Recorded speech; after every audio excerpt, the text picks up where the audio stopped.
A perfectly symmetrical composition feels calm, centered, and that's great. But one might say it's also a little bit dull. When both sides of the canvas carry the same weight, the eye stops moving. There is no tension, no curiosity. So how do painters achieve a sense of harmony without falling into monotony? The answer lies in a beautiful and ancient idea, the Steelyard composition.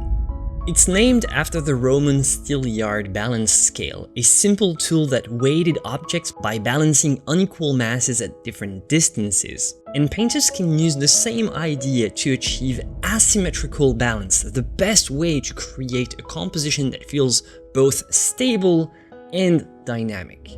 So imagine a balance scale. A large weight sits close to the pivot, which is here, the C point is the pivot, and a much smaller one hangs far from the center, and it is with the distance here that you evaluate with these graduations here how much it weighs. And even though P here weighs much less than W, you can balance them simply by taking P further away from the pivot point C.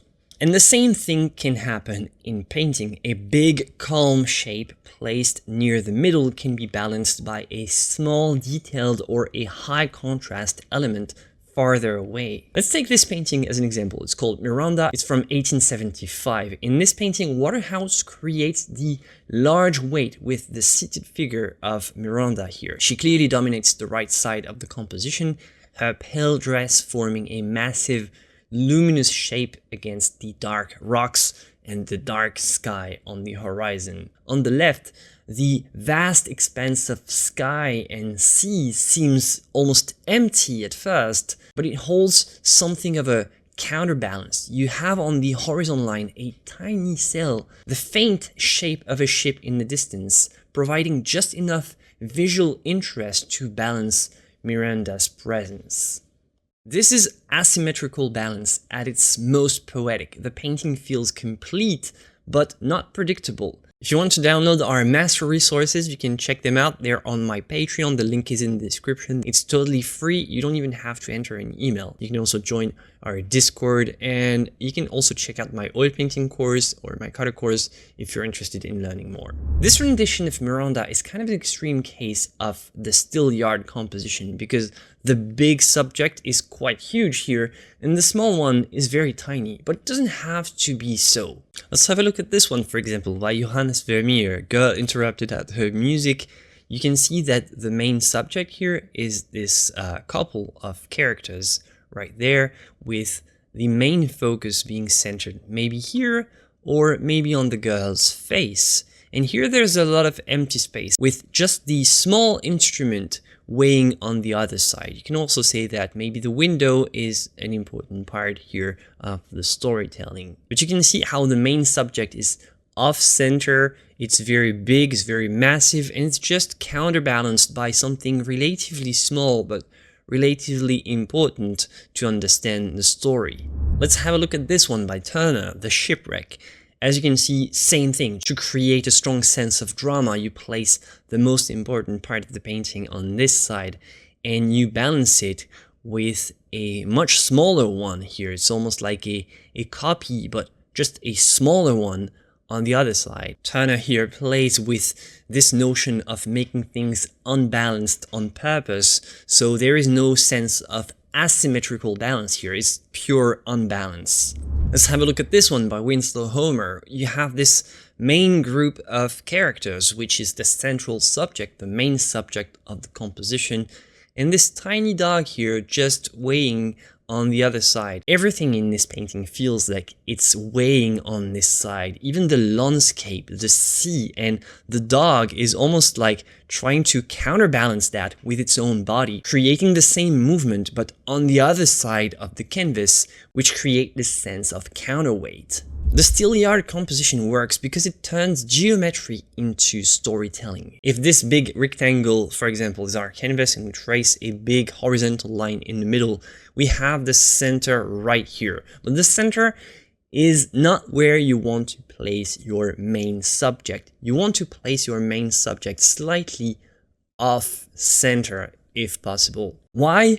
Because the actual center of the canvas is a relatively uninteresting area. It's much better to see it as a theoretical center of gravity. Things rotate around it, but they never really are placed right in the center. At least nothing of importance occupies the center. I always say this: dead center is dead.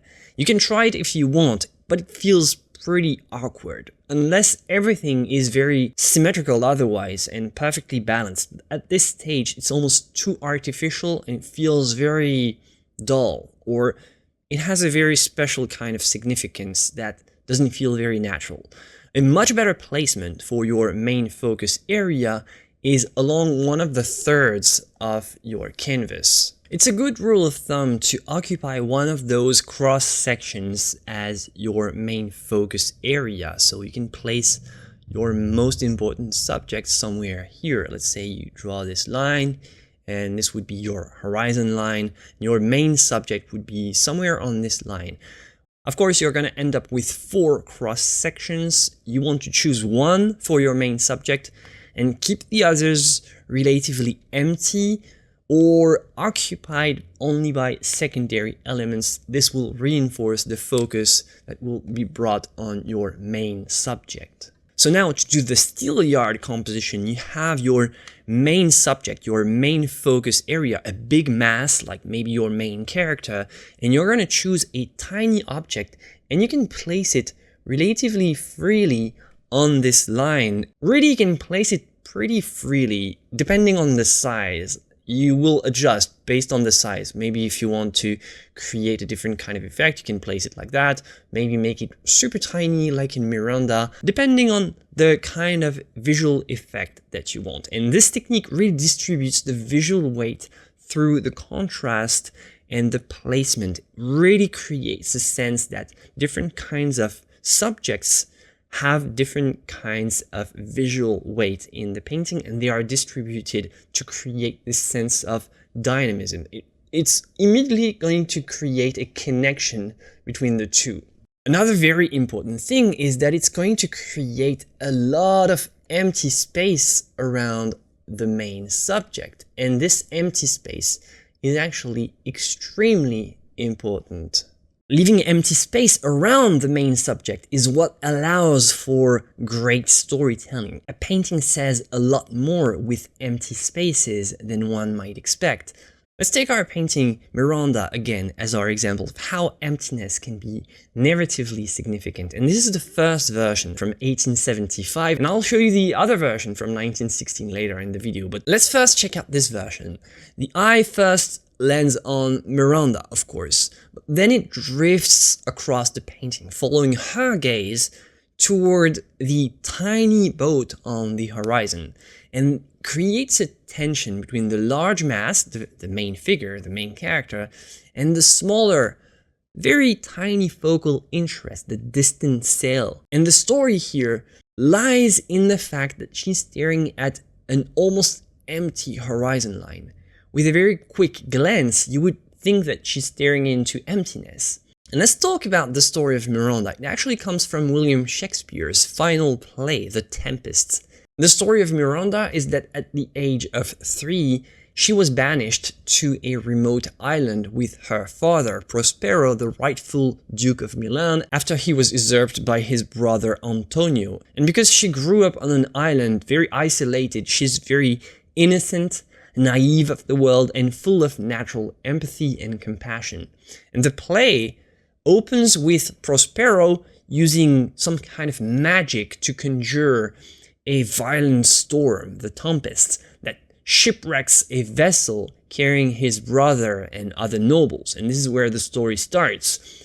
And in this first painting by Waterhouse, simply titled Miranda, not The Tempest, it captures a moment of calm, maybe right before the play begins, before the Tempest is summoned, focusing on a sense of pensive anticipation rather than highly intense drama.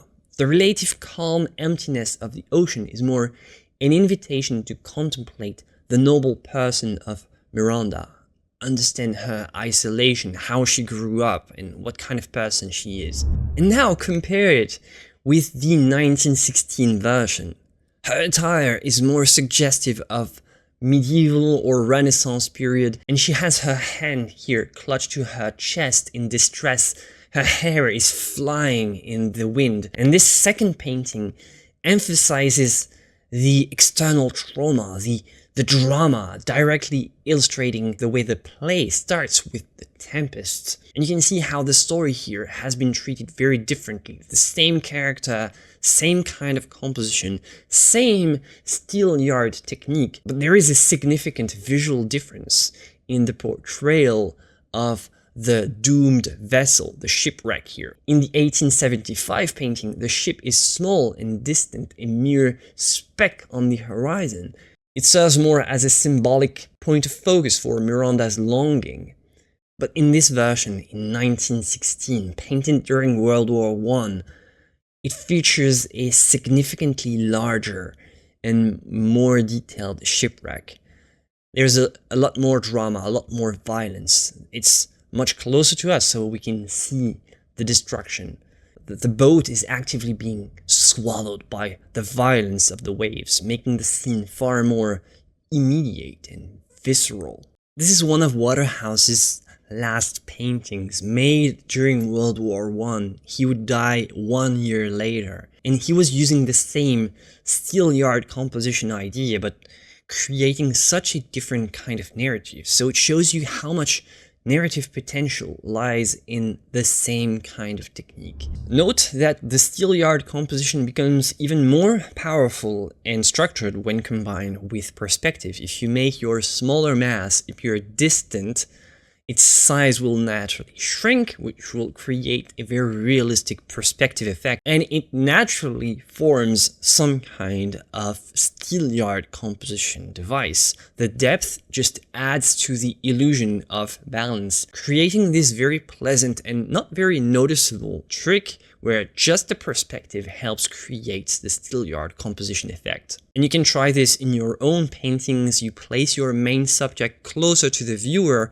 and use secondary elements as counterweights in the distance. The result is usually a composition that feels dynamic, natural, and full of narrative tension. And of course, the best thing to do when you learn about a compositional rule is to break it and create interesting variants. So let's see a couple of instructive examples. The first one is this one by Friedrich Monk by the Sea, where the main subject is a tiny monk here, but it stands out because it's the only thing here outside of the big sky.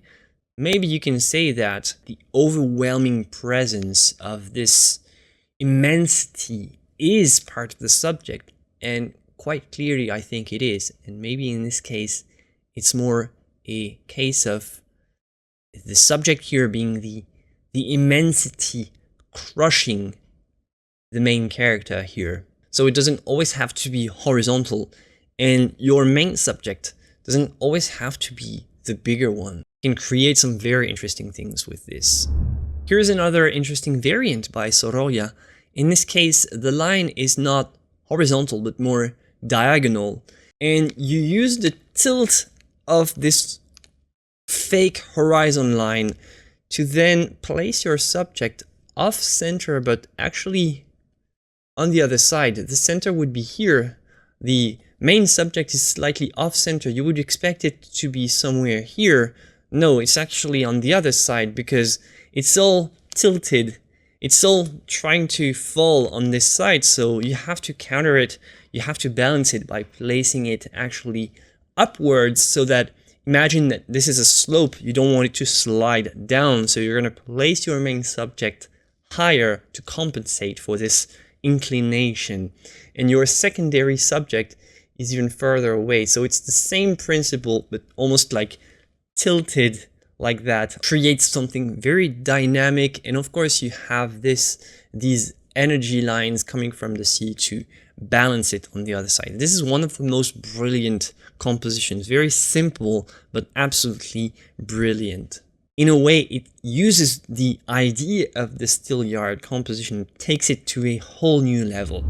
Finally, this one, the Dancing Class by Degas, it's also another great example. So you place your horizon line on the eye line of most of the characters, and you place your main subject, which would be this group here, the big massive subject, and you slowly decrease the size as you move towards the distance, following the perspective very, very elegantly, and it reduces the size of the objects. And ultimately, you have this character, which is, I think, the most interesting one. In this painting, you might think that this figure here, almost in the middle, is the central one, but I think the narrative, the drama, lies more in this figure. What's happening to her? Is she crying? Is she hiding something? What's going on? This is where the story is actually the most important one. So you make the most important story all the way in the end so that it's not obvious what's happening, and people have to look very carefully to understand how the story really unfolds. If you don't go all the way to the back of the room, you will not see that, and you'll say, okay, it's just normal dancing class. But with this character all the way in the back, you're trying to hide her visual weight, but actually she has a lot of narrative weight. So as you can see, the Steelyard composition teaches one of the most valuable lessons in compositional design. Balance doesn't mean symmetry, and you can create something balanced by either playing with narrative elements or by playing with the visual scale of the space an object occupies. When you start thinking with this idea of creating asymmetrical balance, you realize that every part of the canvas can have some weight, can be color, value, contrast, or maybe some kind of narrative weight. And this concept of the Steelyard composition is complex enough to be insightful, yet simple enough for wonderful storytelling, making it perfect for a narrative-driven painting. If you want to check out another great video, click here. I'll see you for the next one, and as always, my friends, joy and inspiration to you.